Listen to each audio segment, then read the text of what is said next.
What is up? What is going on? Woo! Holy moly. We are here. We are live. This is actually the first official live.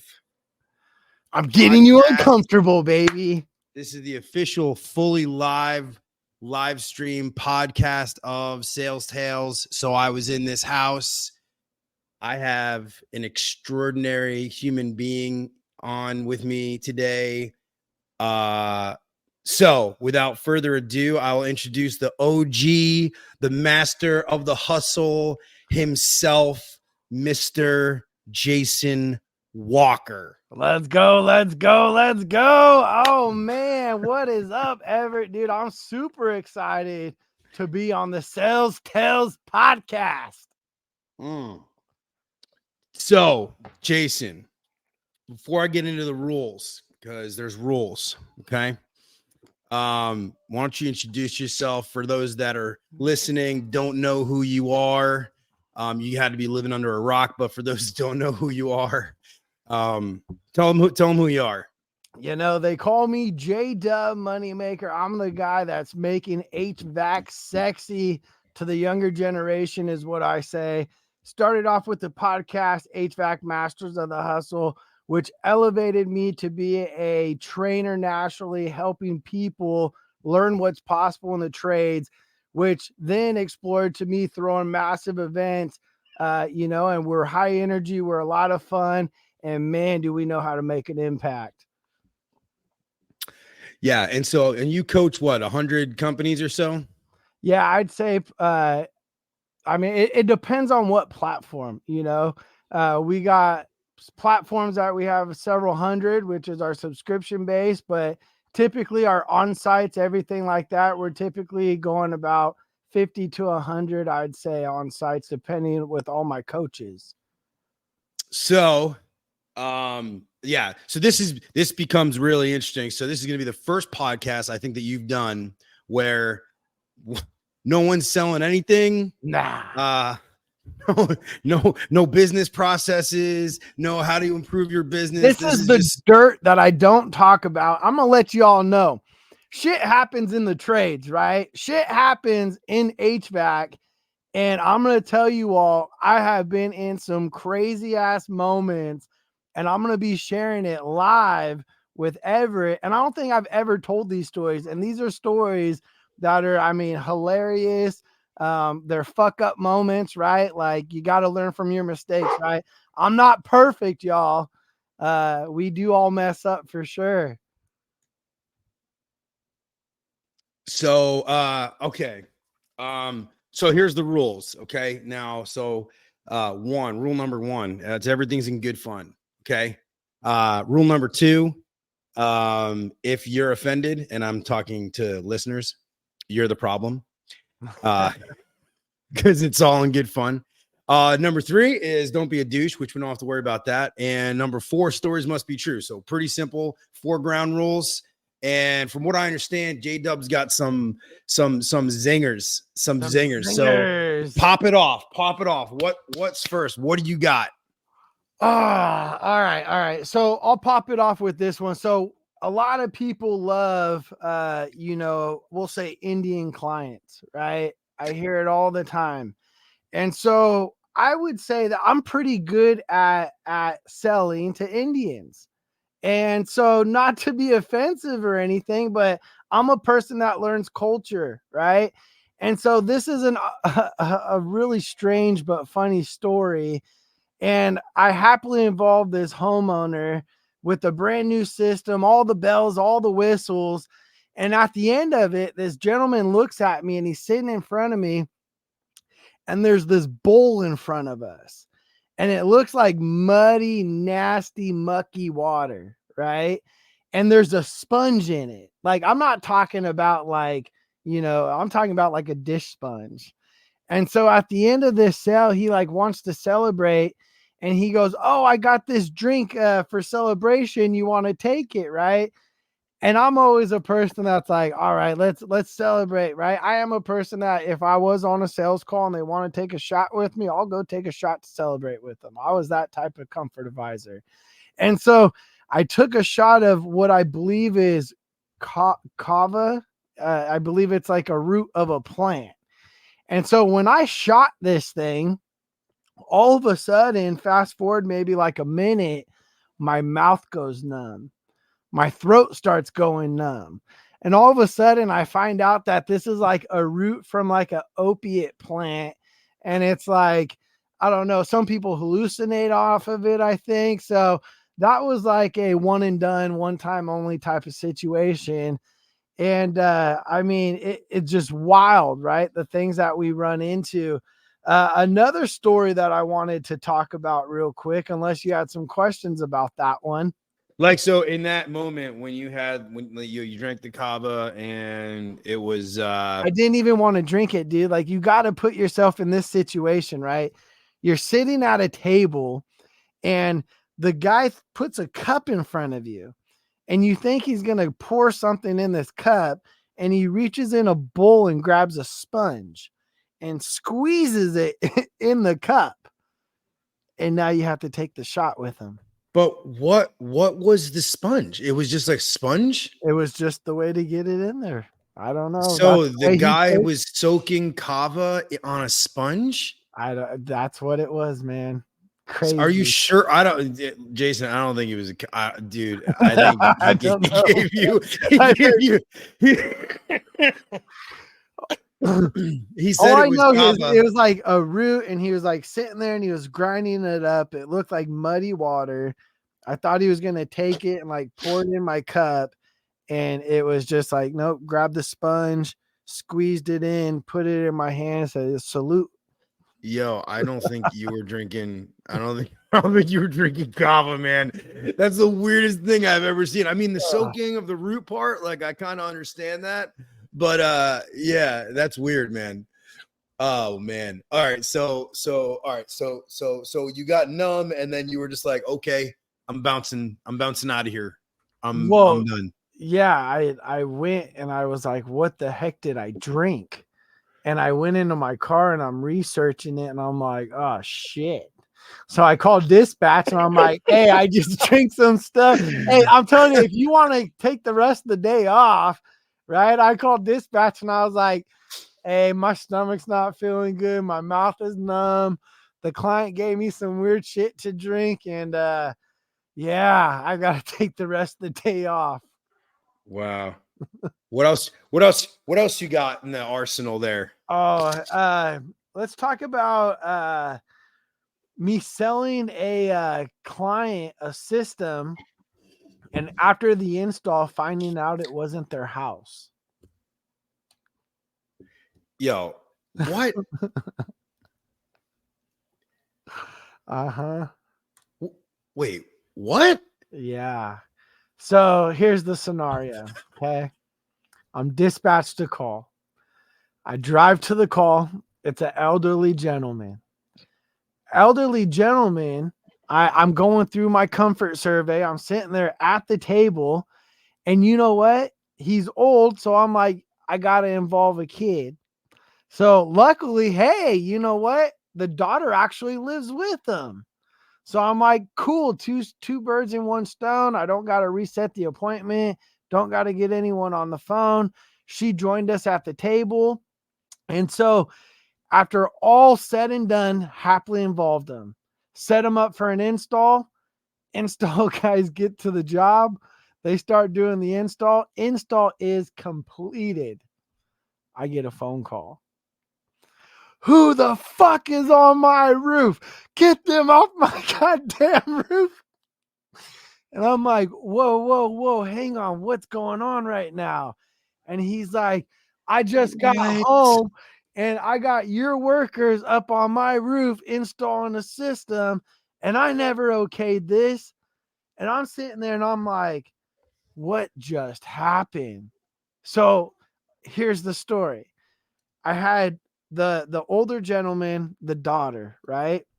I'm doing my comfort survey. The dude's telling me he's lived in the home for like 30 years.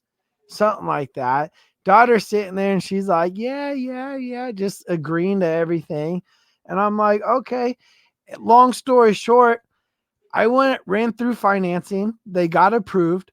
And what happened was the son has the same exact name, like first, middle, last. I don't know how it happened. I don't know how finance screwed it up. But anyways, or I screwed it up. But I sold the dad that is living in the son's house for X, Y, and Z years. But I guess he had dementia and thought he just kept telling me it was his house. Right. I've lived here for years. But the Boy, daughter was there with you. here's the other thing, right? I'm not judgmental. She was a fucking crackhead, right? Oh, He oh goes, my she was a God. crackhead. I talked to your sister. And he goes, didn't you see that she was a fucking crackhead? Like, what are you doing? I'm like, dude, this is a total misunderstanding. Like, I So completely so did the so the son didn't want the work done at all. He was like, he didn't even know you were there. he So didn't know I was there. He didn't know. So what happened was, I guess he was out of town, or maybe he didn't live in town, or he was on vacation, came back, and we're installing this system. The way that I ended up winning him over was it was a financed under his dad. And so his whole thing was, how the fuck's my dad going to pay for it? I say, hey, if your dad doesn't pay for it, it's not tied to you, you know? And after I that's told him actually that, true. he's like, all right, I'm good with, because I was like, hey, it's our mess up. We'll go over there. We'll take it off. Like, I completely apologize, you know? And I said, So but on the other did hand, you did you guys leave it in the house? Did it stay? yeah, it stayed. Okay, Dad, so dad financed it. I, so I was a smooth talker. we got some chat, some people in the chat box here. So David asked, did you get paid? And I guess the answer is yes, you Yes. got paid. Wow. That's Yes. bonkers. Oh That's man. bonkers. Oh yeah. Crazy. Mm. So you do a lot of ride-alongs, but before, and I want to get to that, but what other kind of crazy nonsense have you run into in the years? Because you Oh spent how many shit. years as a HVAC sales rep? I did that for about 8 years. Yeah, 8 years. So I'll tell you, being a bounty hunter, you know, if you know, when you're sales, right? A lot of us are commission based only. And so if your installers don't collect and the company doesn't get paid, what happens is, well, shit, you better go collect that money, right? So you end up turning into a bounty hunter, and you got to go find these people. You know, you're calling them, you're hunting them down, because once they got the system installed, right, it's like out of sight, out of mind. People go back to their daily life routines, and no one wants to really meet up with the contractor. So there's been times where I've been bounty hunting, and, you know, uh, and it bad times too, where maybe the installers or the company or myself didn't follow through with something that was supposed to be done, and we're waiting for a collection or something like that, right? And they're not wanting to pay, and you have to go out there. And dude, I've had guys, not me personally, be mad at me or upset, but for at the company and things, you know, with like baseball bats, you know. I've worked in the ghetto of Stockton, 209. You know, you guys watch UFC, you hear about Nick and Nate Diaz, right? You know, I've sold to some gangbangers that have guns sitting there on their table, like some scenarios that you don't really want to be in, you know. Like, Yo, that reminds. So, all right. So you've been in houses where you got gangbangers and they'll just pay cash. oh yeah, dude. I can't. And that's what I talk about, not prejudging, right? You'll go into houses and you're like, dude, it reeks like fucking pot. Like, these people are straight drug addicts. But then all of a sudden you sell them, you know, a 15, 10, $12,000 unit, and they're like, oh yeah, I don't need to finance it. And then they go get their shoebox and they got like $50,000 freaking. Yup. And you're like, What's the? Yeah, you're like, yeah. Go ahead. What were we saying? no, go for it. So let me ask you this. What is the scariest scenario you've ever been in? Oh, scariest scenario. Like you didn't feel safe, like, yo, this is the end of Jason Walker. So not really me being a comfort advisor, but doing on-site trainings. I've Really? been, during like the whole Black Lives Matter thing. Really? I went to Where? some, Indianapolis was a bad one. Alabama was a bad one. There was a Really? point in Alabama where I've never been, I guess, how would I Hey, say it? listen up, man. Can I just say this? Right. Rule number 2 is if you're offended, you're the problem. This is a safe space. It's a safe place. I've never We're been in the in true like, trust. I've never been in like where there's like me in the middle of like racism, right? And so I'm Okay. in the middle of Alabama, and I'm with the African American comfort advisor, right? Black guy. And we go walk into this house, and all of a sudden this black family answers the door, and they pop their head out. They look at him and goes, "You come in. You're not coming in." And To I'm like, you? "Well, To yeah, you? to me, What? to me." So, so, What? so the comfort advisor had to go in there and let him know that I was a national trainer and I was doing on-site ride-alongs. But it took them about 5 minutes to conversate to allowing me to be inside their home. Yo, Yeah. that's crazy. Yeah. It's kind of cool though. I'm sorry. It's just kind of a cool situation. Like you can come in. You stay out You here. stay out. Yeah. And I sat on this Yeah. wood patio, bro, in this like run down neighborhood. It was gnarly. It Yo, was but tell me gnarly. those aren't some of the best sometimes I love meeting people, especially old people in those neighborhoods. Dude, And they got story. I went into a neighborhood like that was pretty scary. You're talking about some scenario like wow moments.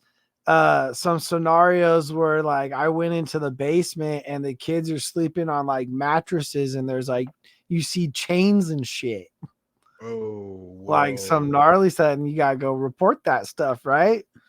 Oh, dude. Like, I wasn't even gonna bring it up because but I'm gonna do it because you brought up the story. I was actually gonna do a standalone episode of like these, like, because people have been submitting. I've been getting, people just submitting stories. Like I'm getting messages, and this guy, he sends in, his name's Rob Martin, right? And he sends in this story, man, and it blew my mind. Okay. He was in northern Indiana. Okay. It was like 6 or 7 years ago. And he goes down into the basement and he gets in there. The guy's kind of weird. And he's like, furnace is down over here. And he brings him down to the furnace. He's like, hey, furnace is here. Like, real direct with him, right? yeah, Brings him down, walks him over. Okay. So he looks around. He's like, this is weird. He sees doors in the basement that, like, he saw like little plates of like scraps of food on these plates outside the doors, and he sees these gnarly. little slits in the door, and he's like, bro, they're keeping people here. Like, That's he's like, crazy, right? dude, he looked around and he's like, yo, people are literally being kept in here. And he could hear somebody in the room crying or something like that. And he's like, yo, he doesn't say anything. The guy says, fix the furnace, then, fucking leave. Yeah. Okay. So he waits till the guy goes in the other room. He takes a bunch of pictures and he bounces. He ends up calling the cops as soon as he leaves.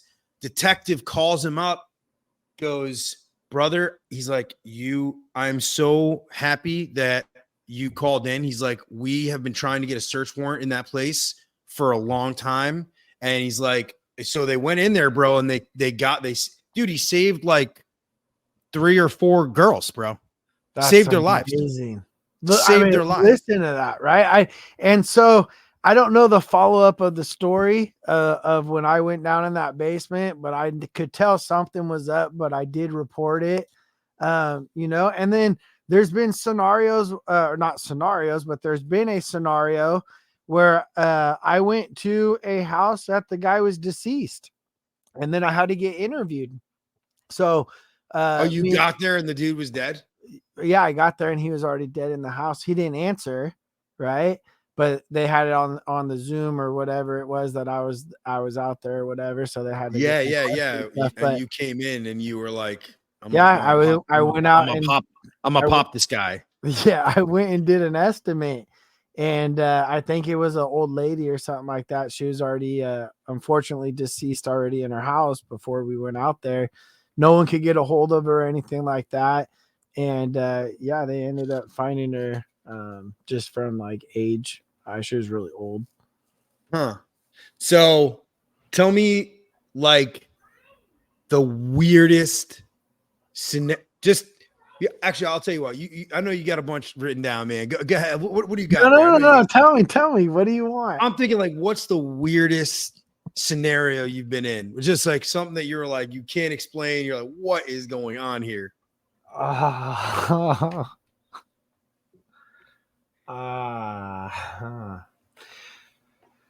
So, I mean, we all get in weird situations, right? But I would say probably the most uncomfortable situation that I've been in is back in the day, my duct cleaning days. Myself, I had an assistant that would help me do duct cleanings. And what happened was I was at this, beautiful big house out here in Granite Bay, California. And this homeowner, first off, she was gorgeous, beautiful, right? And so I when I do and start my duct cleanings, I first locate all the supply registers and I let them know that I'm doing it. Like, hey, I need access to all the bedrooms. Typically, I'll say, hey, do you want to give me the tour? She didn't want to give me the tour. She said, go do your thing. And so I'm walking around the house, everything like that. She knows what I'm doing. And all of a sudden I get to the master bedroom and I walk into the bathroom and I'm like, all right, so here's a register. Here's a register. And this lady is completely butt naked, panties, fake, right? Like completely just like caught in like shock. And you can tell like she has something planned, rehearsed, like, and I was just like red face, walked out. My apologies. And that was one of those moments like, what do you do? Do you go back in there and finish the duct clean, or do you call it? So do you think she stayed? You think she knew you were there? Like she was gonna be in there? Like you think it was staged? Oh, absolutely. I think something was happening, bro. So she had like a fetish or something for like some technician or something. I don't know. So I've had 3 guests, and then I was on Gil's podcast, I guess, yesterday. But in the 3 guests that I've had on this show since we started this thing, every single one of them has had a story of a nude or mostly nude or partially nude woman. Every single person. It might just be one of those things, right? How crazy is that? Like you would never expect that. Hey, how about you ever see those like really weird, like, I'm talking like the uncomfortable boudoir photos? Dude, I've heard of when you walk into their closets and shit. Like think of that, right? The uncomfortable situation of, first off, going in California, a lot of us have attic units. So we'll go walk up the attic access and we'll climb up. And then all of a sudden you see like either their drugs up on the top shelf, you see all their sex toys, you see all their shit they're trying to hide. And it's like, it's wild. It's right. wild. They thought they were hiding. They thought they were hiding them, and you're actually going up to where they hit them. Like they didn't think you were going up in the attic. Yeah. Yeah, but dude. So, all right. So what's all right. So what else you got on that list there? Because I want to make sure you got enough time to Let's see. Hoarder houses. I mean, we all go into them, right? I want to see or hear from people that are listening. What is the worst hoarder situation you've ever been in? Okay. Now, my story comes from a gentleman that was probably had to be 400, 500 pounds. Like, I mean, a Mm, big guy. I don't think he could get around much. mm. And, um, in a situation like this, I mean, I talk about prejudging. I probably should have prejudged and walked away. But I put my installers probably in the nastiest situation that I could put them in. And I'll send you the picture of it so you could post it in this story. But it's probably the nastiest thing you guys will ever see in your life. And these bathrooms were just like piled and piled of shit, human shit.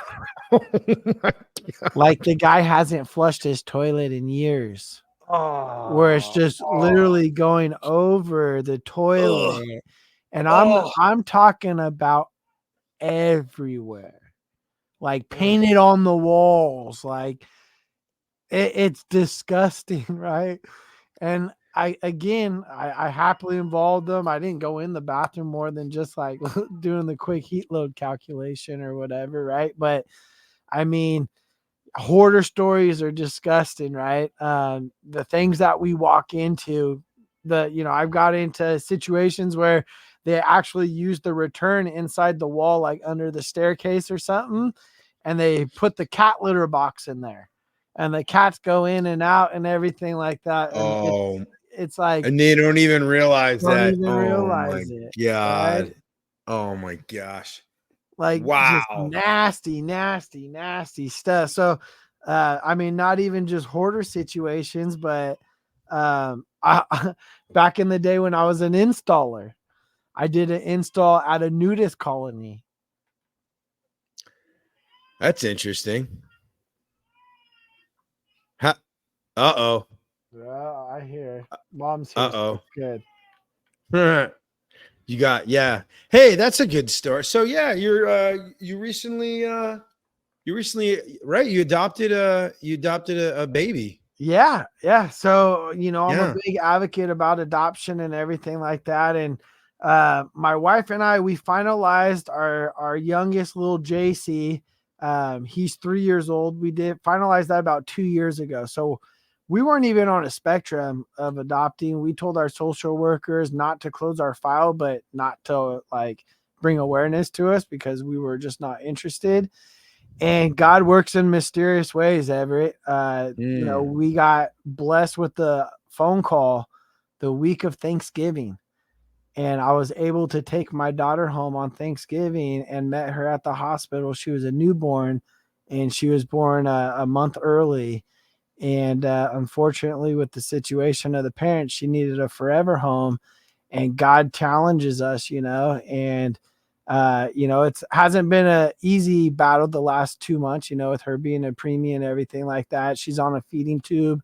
My wife and I, we got to feed her every 2 hours on the hour, making sure she's gaining weight and everything like that. So there's a couple surgeries that they're talking about that we're hoping that we'll be able to prevent from happening. But if it's Mm. in her best interest, we got to do it. But it's slow, but getting better. But Yeah. with the faith of everything that's going on, it's all going up. So You have two of your kids are adopted or all three? all three. So All three. we got my oldest, my 7-year-old. We met him at 10 months old, brought him home. He's 7 now. His name's Don.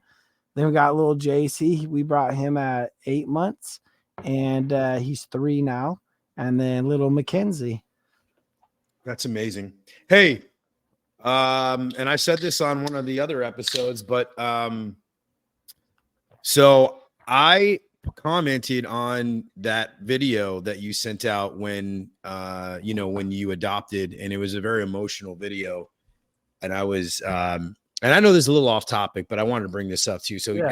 and I had said this, and I don't think people know, a lot of people don't know this, but I was adopted. Yeah.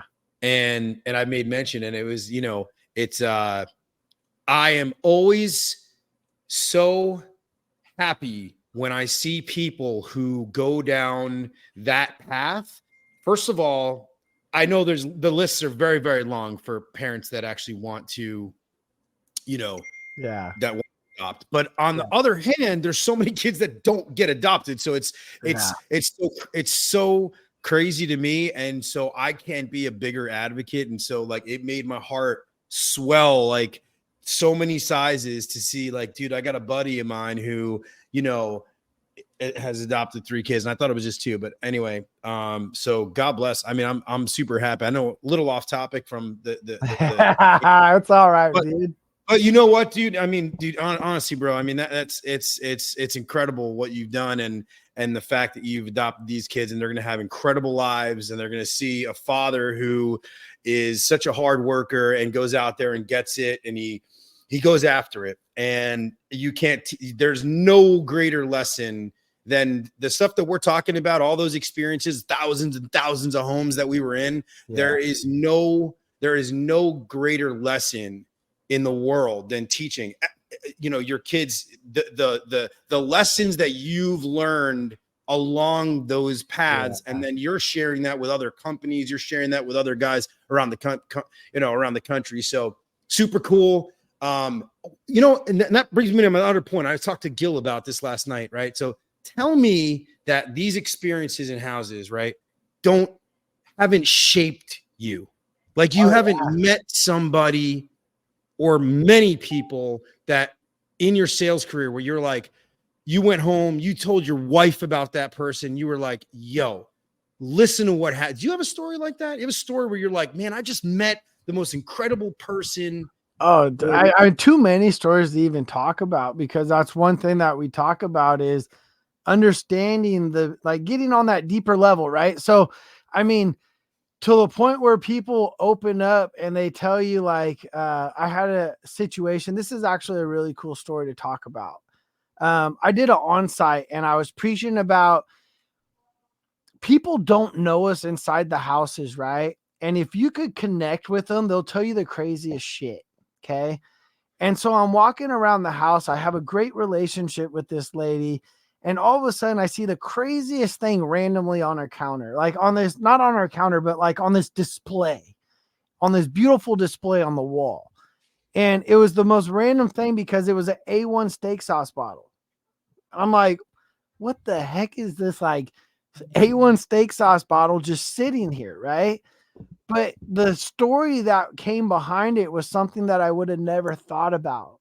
And the story that she told me was her son passed away and he was in love with A1 steak sauce. And I guess he ate dinner at home, ended up getting in his car and ended up getting in a car crash and ended up dying. But that was the last thing that he had his hand on that he left before going to get into his car. And so his ashes and everything were inside the A1 bottle, or some of his ashes. So that's what it represented, right? So, I mean, it's like those connections that you make with that homeowner, you hear these war stories, you make connections with elderly people that you install new systems, and then all of a sudden they pass away the next year, and then you send their family flowers and stuff like that. But I always try to make a friend every time I happily involve a homeowner with any system replacement. You ever hear a really cool war story? I've heard some crazy war stories from some dudes. Yeah. Any that come to mind? I love to hear these. I've heard of a dude kind of like a Forrest Gump I don't know if he was relating to the Forrest Gump movie, to be real. He was a little sauce back, but he might have wanted it. But he was telling me that he was in a war, and he said that there was bombs getting dropped from airplanes, and he was running back to grab his platoon, and he was carrying them over his shoulder and everything. Oh, that's straight up Forrest Gump. But you tell me, I'm thinking about it now. And I'm like, dude, I remember this guy was drunker than shit. And I'm thinking of Forrest Gump right now, and you're asking me to tell the story. I'm like, he just told the Forrest Gump. He just told the Forrest Gump story. That was it. That was the scene from Forrest Gump. I don't know if He's he told me he running. got shot in his butt too. No, I'm kidding. Oh my God. So all right. So how about that? You got sauced people who were sauced. You got drunk stories. Oh yeah, dude. I got videos of people that I would take on my phones that I still have today where I'm like selling them, going through my spill, and them just babbling off, like taking shots like in front of you, just drinking, pounding beers and beers and beers and beers, right? Yeah. Well, they got to get ready to spend a whole lot of money. They got I to know, prep you themselves. know, Yeah. and then you get those criers too. Fuck, summertime, California heat. I don't know if anyone else does it, but I can't tell you how many times I've been into houses and they start crying in front of you. And you talk about emotion and tapping into emotion. It's like, man, people will start crying because they can't afford it or they want it and they can't get it done. Or maybe they're just like, fuck, why do I got to do it? And they just got to do it and they just start crying. It's like, I've had so many criers, Dude. so many criers. Dude, I had this woman, okay, single woman in the house. She was, I don't know, we'll say she was about 50, okay? She sat there and she was literally told me this story about when she was 14 years old, okay, that she had gone down to the harbor. All right, this is in Jersey. Gone down to the harbor, this area called Old Bridge, and it's a place where there's water. Anyway, it's like it's on the shore, and some dudes came out of a car, a limo, and they like I don't even want to say it. It was terrible. Like they took it, they beat her. She ended up going to the hospital. They took advantage of her. It was like sexual assault, the whole deal. It was a terrible story. And she's telling me this. By the way, I met this woman like literally a half an hour earlier. She's telling me this story. Now, mind you, people like you and I mean, people open up to us. Like, it's just the way it is. Like, I get a lot of people who just open up. I'm friendly. You know, I'm welcoming. I'm warm. I'm not judgmental. Right. Yeah. Dude. So this woman, okay, sat there telling me this story. And it turns out that it was apparently a political, wow, person in office's son who had done this with his friends. And they had sued and everything else. And she talked about this story about how they paid her, okay? And it was never in the news. It was a hush thing. They buried it all. They paid her a ton of money. And I think they were still paying her to that day. She's sitting there, dude. She cries her eye. I'm talking from her, like, bawling to a point where, and she looks at me. She's like, oh my God. She's like, oh, that feels so amazing. She's like, thank you so much. Thank you so much for just being there. And, you know, this is kind of like therapy for me. I don't know you. So I could just, I could just open I can up. just open up. She goes upstairs. She grabs $10,000 in cash and she pays me for the job. I thought she was going to say she tipped me 10,000 for the conversation. Yeah, tipped me 10,000. No, she went to pay. She went to go get cash. She just went upstairs and she was like, I was like, you need financing? She's like, no. She went upstairs. She pays cash. That story blew my mind. This woman was sad. She was broken. That situation ruined her life. What was the best tip you ever got? Not much, dude. No, people didn't tip me a whole lot. Maybe $100, you know. Like, here, have $100. More than anything, I think people like, they would be like, come to my shop, have whatever you want. You know what I mean? I have a store over here. Like, I got my doctor. What's the like, coolest thing you got from someone? Oh, let's see. Oh, right behind me, actually. So I have a music room. You can see all the guitars hung up and everything, right? So I had this dude give me a record from the 1970s. And it's just one of those things that I remember because we were sitting there. He was hammered, right? It was this gay couple and this guy's hammered and he's flirting with me like crazy. And he's like, Everett, I want you to have this record. He would literally, we didn't even talk about HVAC. He just like, it was just like, he's going to put music on and we're going to listen to music. And that was it. And we listened to music, and then they bought an HVAC system. And at the end of the night, he put the record together and he hands it to me. And he's like, I want you to have this record. I was like, all right, cool. Thank you. Nice. Yeah. Meat, like hunters, you know what I mean? Oh, Giving me meat, you know, like frozen meat. I have in my garage. Okay, check this out. There was this house, and this was like this 100-year-old chest, like this treasure chest thing. You know, like these huge, right? The huge old ones with the almost looks like wallpaper inside of it, right? Yeah. Dude, I'm talking like 5 feet wide, right? Huge thing. And me, man, and like now I'd never take it. Like I would never move something like that. But dude, I was young, man. I was probably like, you know, it's like 10 years ago. And I was like, I like that trunk. They were like, you want it? We need to get rid of it. I was like, okay. So I put it in my trunk. I dragged it out. I literally dragged it out of the house. It was like, he helped me get it onto my truck. And I was so happy because I got this humongous trunk, like from the 1910s. And I still have it. I keep all my Halloween decorations in it. So you still love it. Yeah. Yeah. Yeah.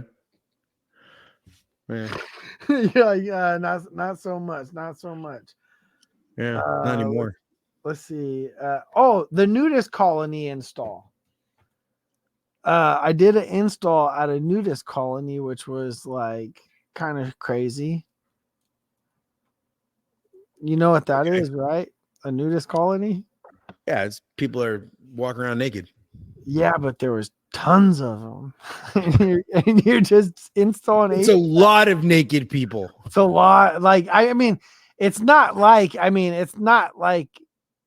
not naked people you want to look at. You know, it's typically like your hippies, old people, like free spirit. Well, you are in California, man. You guys are crazy over there.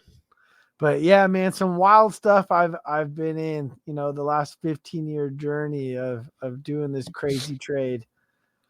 What is the freaking funniest thing that you have ever experienced where you might have had to like walk, like turn around, like just, you know, not show the homeowner that you were like about to lose it?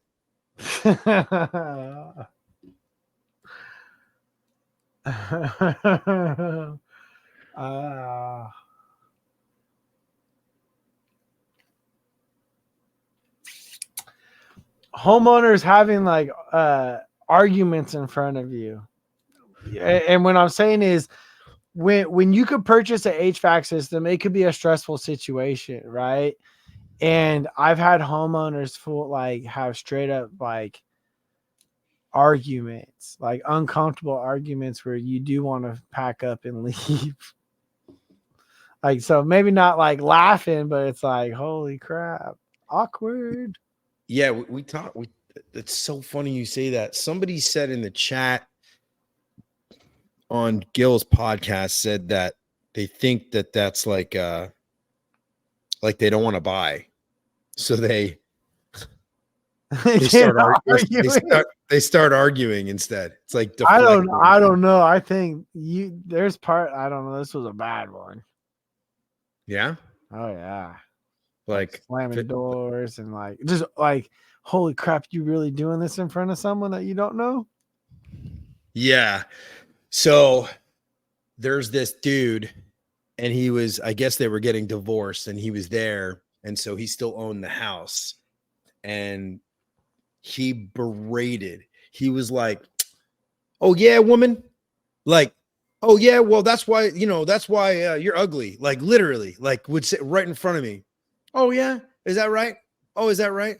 Huh?" And he turns to me. He's like, "Hey man, you want a reason not to get married? Go look at that woman right there. There's a reason not to get married. Look at this woman over here." Like he was like straight up, like to a point where it was embarrassing, and she was like biting back at him in the house, and she is like racking up the bill. Like she's like, "Oh yeah, no, we're gonna go with that.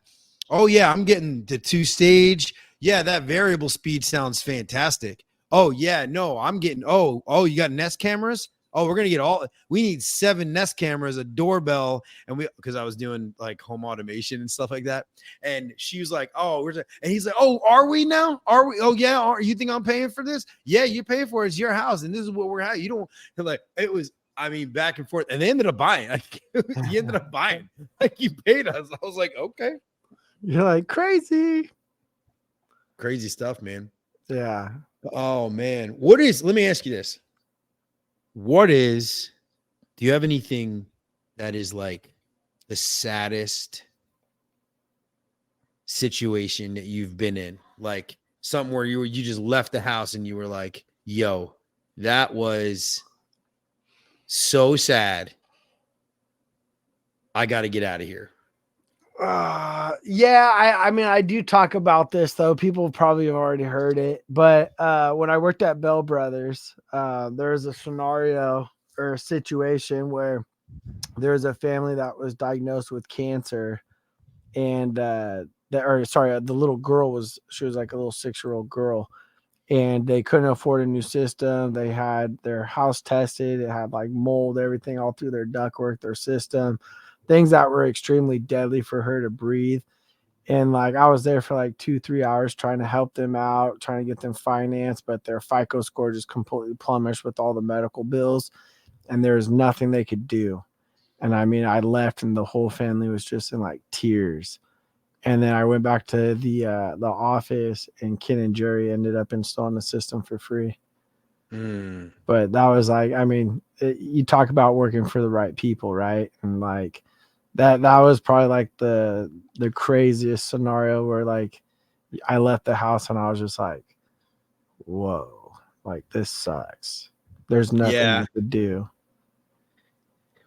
I did that twice last year where I had one of my guys called me from the house and they were like, hey, like there was this grandma that ended up getting custody of the grandkids because the mom and dad ended up getting, I don't know, jail, whatever it was.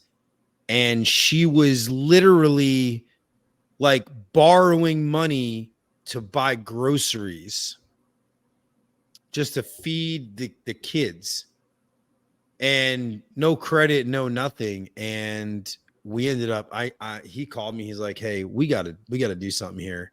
This woman is like just inherited. She's a grandma. She was like in her 70s, and she had inherited these, these couple of like, young kids, and she's just trying to put food on the table.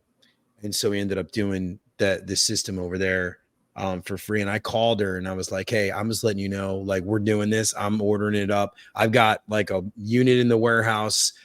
Let's go. And she just broke down, dude. She was like, I can't believe this. That's amazing. And we went out there and did it. And I love stories like that. Like I think part of why we do this too is it's hard to describe to people outside this business, like when you're in it, and even on a transaction that is fully paid for, but to change people's lives, where I don't think people think about this, but if you think about it, right, in our industry, like you're changing people's lives. Like you can go into a scenario and fix.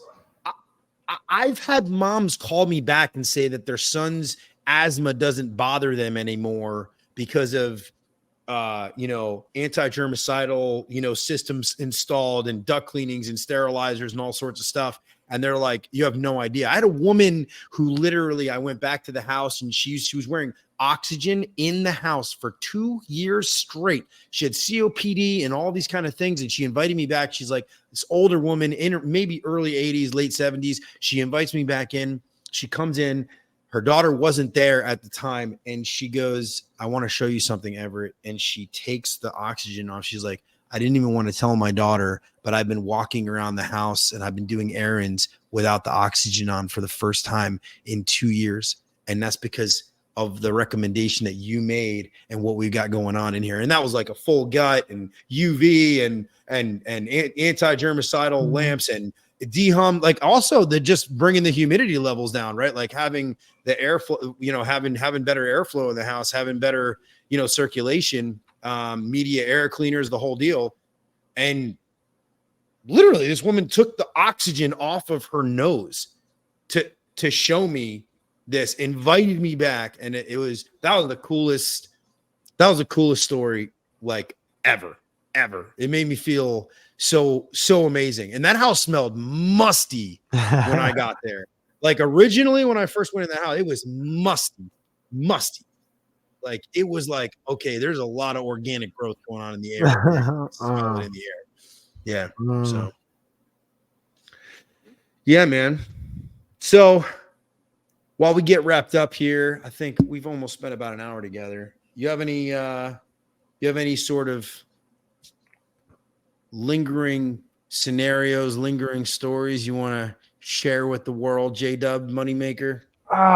No, I think I'm good, but I think, the fact that people are jumping on this gives you the opportunity kind of to learn a different side of J-Dub, right? You got to learn about some of my fuck ups. You got to learn about some funny things that I got to, endure in the industry. And, we're not all perfect. No one is. So I'm happy to get my stories out there, my venture, and listen to the next ones coming up. Let me ask you this before we hop off here. You have anything that's happened not necessarily on a ride along, but that's happened in someone else's company where you went out there and it was like a bonkers scenario? I'd be interested to see. Like, what do you mean? Like a fake situation set up? No, I wouldn't even think about that. Oh, I was saying, was there anything like you went out and you were like employer situation, Oh yeah, I've seen two employees fight each other. Just fist fight? Yeah, just fist fight. Like, hey, just two installers, tired of it. On a job? No, they waited after. What, they back? did in the yard. Really? Yeah. Were they partners? Did they work together in the field? Yeah, install lead and helper. Really? And they duked it out. Really? Was it on the property? Was it at the shop? Yeah, it was, and the owner was okay with it. They shut the gates. Fucking installers and the technicians watched. I'm not gonna name the company, but yeah, crazy. That's funny, dude. All right, J-Dub, man, I gotta tell you, man, this has been so much fun. Before we go, man, why don't you plug yourself, your podcast, anything else you want to leave out there in the world, in the ether, for those that may not know how to find you? Yeah, check me out, HVAC Masters of the hustle.com. That's my training platform. You guys could check out all the podcasts, has the YouTube channel, Instagram, TikTok, HVAC Masters of the Hustle. And then check out the podcast for the last 5 years, consistent every single week. Y'all never miss one episode. So check it out. HVAC Masters of the Hustle. Don't forget it. J-Dub Moneymaker, bro. I really appreciate it, man. Thank you so much for this. I know we're early on in the journey of this podcast here, but I'm so happy that you were one of the first guests on here. And dude, God bless you. Blow up, baby. I believe it, man. God bless you, dude. Take care of those amazing kids, man. God bless you. Congrats on the adoption, and try to get some sleep, man. All right. All right, but take care, man. Appreciate you. All right, later, bro.